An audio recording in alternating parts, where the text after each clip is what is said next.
If you're experiencing overwhelm, here's some tips that might just change your life. I'm a coach and mentor, and I work with a lot of high performers who are working to prevent or recover from burnout.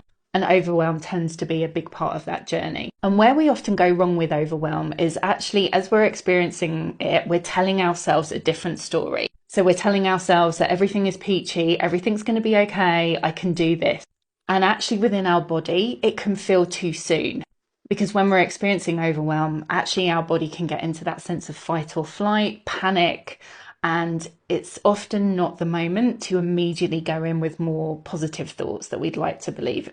So something I've found to be effective in my coaching and mentoring practice is actually to initially start with coming back to neutral. And that looks like telling yourself that you're safe, reminding yourself that in that moment, I'm okay. And some people like to accompany this with a kind of hugging motion that can sometimes help create that internal sense of safety.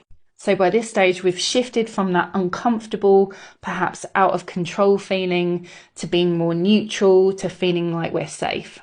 That then creates a great foundation to build in the thoughts and the beliefs that you have chosen for yourself. So typically moving to the more positive. And also alongside this mindset work, there's also great systems like the Eisenhower prioritization matrix that help us just to get clear on what are those essential things, those urgent things that we have to be doing now versus things that we can delegate, that we can scrub off the list or schedule for later.